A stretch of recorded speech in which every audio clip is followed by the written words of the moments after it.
Okay, this is going to be a very basic introduction to halfpipe, designed for the rider that's experiencing the pipe for the first time. I'm going to go over real quickly just a couple of the safety and courtesy rules regarding freestyle terrain, including the halfpipe. Number one is, like they say, easy style it. You're going to start small and progressively work your way up. Don't bite off more than you can chew. You're going to learn a lot more by progressing slowly, successfully, than biting off too much, having a bad fall, possibly getting injured. So start small, work your way up. The other thing is, the respect gets respect. When you come to any terrain feature, including the pipe, kind of take a look at what's going on. See who's there before you. There's usually a drop order. Let the people that are already here, unless they're obviously waiting for somebody, let them drop first. Take your turn. And absolutely do not drop into a pipe halfway down it. You enter the pipe, at the top of the pipe, you ride it through. When you do fall in a pipe or any terrain feature, your number one goal is to get up, get out of the way as quickly as possible.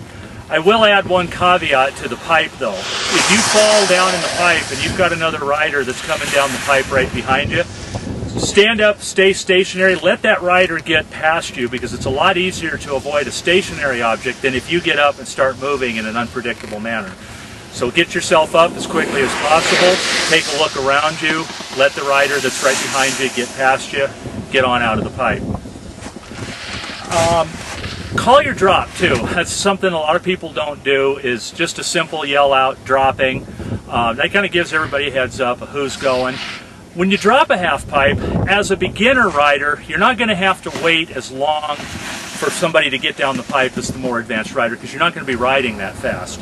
The general rule of thumb though is let the rider in front of you get a couple of turns on the wall before you drop in. So it's not a bad idea, even though you're going to be a little slower, to go ahead and start practicing that approach. Now for the actual riding itself, you've all seen Shaun White and all these experienced hotshot riders riding clear up the wall, throwing themselves out, spinning a 7 or whatever, and coming back in. You're not going to be wanting to do that. Don't worry about going up that wall. Your first couple of times through the pipe is just to get you comfortable riding it, because a lot of people never ride a pipe because they're intimidated by it. They think, I've just never done freestyle and that's just too much for me. No, it's like riding any other terrain on the mountain. If it's crowded, you may want to wait until the crowds die out, so you're not holding a bunch of people up. Maybe let some people know that, hey, I'm new at this, I'm going to be going a little slow. Drop in. Basically, all you're going to do is you're going to make your normal standard turns down through the pipe, banking off the wall. The pipe has basically three major sections. You've got the flats, the tranny, which is the transition to the vertical, and the vert, which are the vertical walls. What we have here is a super pipe. It's got 18-foot walls, so the walls here are totally vertical. Most resorts have a standard 12-foot pipe where the walls are kind of an undervert. They're not quite vertical. Those are a little bit easier, a little less intimidating. So if you have a super pipe, just go ahead and do your turns off the transition. Now as you go through here, you want to, when you ride across the pipe, you're going to go slower. The more down the pipe you're pointed, the faster you're going to go. That means the further up the wall you're going to go. So you can kind of adjust how far up the wall you're going to go. Do any speed checking in the flats. Try not to do it in the transition or on the vertical walls, because that chews the walls up, chews the tranny up. So get your speed dialed in the flats, bank up that wall. And what you're going to probably do as a new rider who's not interested in getting out of the pipe is, as you come into that transition, you're going to have a natural tendency to kind of flex down into it. You're absorbing that energy. That's going to slow you down as you flex, as you come into the tranny. Then just do a simple turn. Look over that shoulder. Use your edging, your twisting of your board, your torsional flex. Slight rotation of the upper shoulders. Make sure you look where you're going. That's an important thing. Too many people are looking up at the lip and they're trying to go back in the pipe, and it messes them up. So just think of it like any other riding you're doing.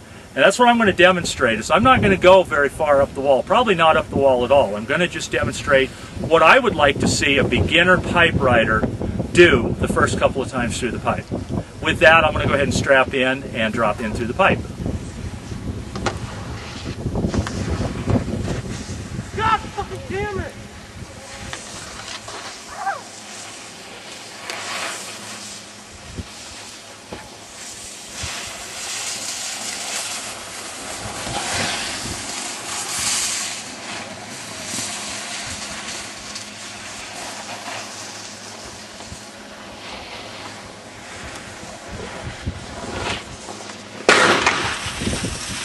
Okay, that was a demonstration of the most basic pipe riding, the kind of pipe riding that the first-time pipe rider is going to do. And this is designed to get you into the pipe and get over that intimidation by it. There's nothing to be afraid of. It's totally up to you how far up that wall you go, and it's also totally up to you how fast you go through it by changing your trajectory down the pipe. In a more intermediate, moving into advanced pipe rider status, what's going to happen is you're going to be pointed a little more down the pipe to build up more speed, which is going to give you the momentum to get up the wall.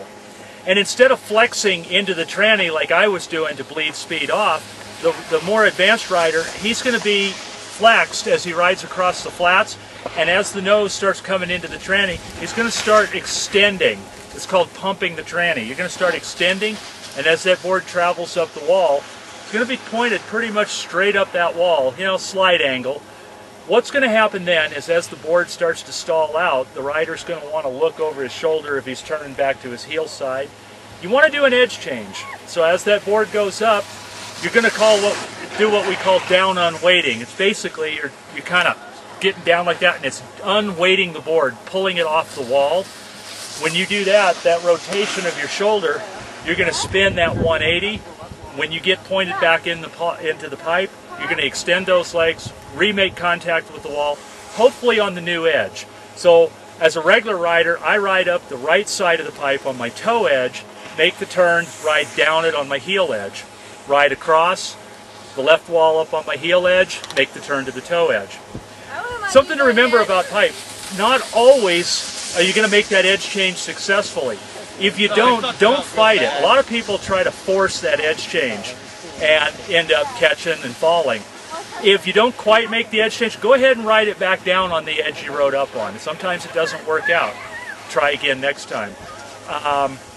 But as you progressively get more and more comfortable in the pipe, you're going to start wanting to go higher. So the secret to going higher, point the board more down the pipe and start extending through the tranny rather than flexing into it. Because when you flex, you're absorbing all that stored up energy, and that's what's slowing you down. To get out of the pipe, you're going to need to extend through the tranny. And like I said, with a super pipe with vertical walls, you really want to avoid getting into the habit of ollieing or popping off that wall. You can get away with it on a standard 12-foot pipe that doesn't have a vertical wall, but a super pipe, if you do it too much, you'll throw yourself out in and free fall down into the flats there.